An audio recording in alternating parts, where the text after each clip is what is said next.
గారు కానీ జగన్ గారు కానీ సంయుక్తంగా ఇక్కడ మోటివేట్ చేయాల్సింది ప్రజల్ని. అది చెయ్యనంత వరకు ఆంధ్రప్రదేశ్ అభివృద్ధి అనేటటువంటిది కేవలం పేపర్లలో మనం రాసుకునే దానికే ఆధారపడి ఉంటుంది. బేసిక్గా హైదరాబాద్ అభివృద్ధిలో హైదరాబాద్లో 10,000 జీతం వచ్చేవాళ్ళు లేడా, 15,000 జీతం వచ్చేవాళ్ళు లేడా? మరి వాళ్ళు ఎందుకు బ్రతుకుతున్నారు, ఎలా బ్రతుకుతున్నారు? హైదరాబాద్లో ఉంటే అద్భుతం అని చెప్పేసినా అదొక ఫీల్, మానసిక ఫీల్. మనం ఆంధ్రప్రదేశ్లో ఇట్లాంటి ఫీల్ క్రియేట్ చేస్తున్నామా?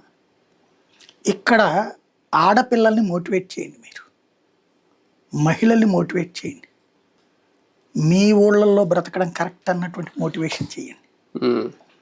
ఇవాళ వీళ్ళు రాసినటువంటిది వాస్తవమే.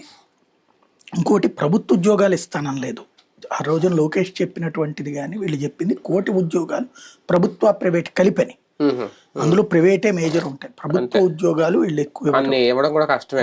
అసలు ఇప్పుడు ఉంటే కదా ఖాళీలు, ఇక్కడికి ఎక్కువైపోయినాయి ఇప్పుడు బాగా. దాంతో ఇంకోటి ఏంటంటే అవి పెట్టి మళ్ళీ ఆ సిపిఎస్ ల, జిపిఎస్ ల, బిపిఎస్ ల, ఓపీఎస్ ల ప్లస్ పెన్షన్లు ఇప్పటికే ఎక్కువైపోయినాయి. జీతాల సంఖ్య కంటే అంటే ప్రభుత్వ ఉద్యోగాలు చేస్తున్న ఉద్యోగుల సంఖ్య కంటే రిటైర్ అయిన వాళ్ళకి ఇచ్చేటటువంటి బెనిఫిట్ సంఖ్య ఎక్కువ.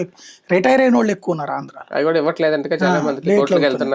కాబట్టి ఆ సిచ్యుయేషన్ ఒక పక్కన పెట్టుకుని వీళ్ళు కొత్తగా ఇచ్చే ఉద్దేశాలు లేవు. జగన్మోహన్ రెడ్డి తెగించాడు, ధైర్యం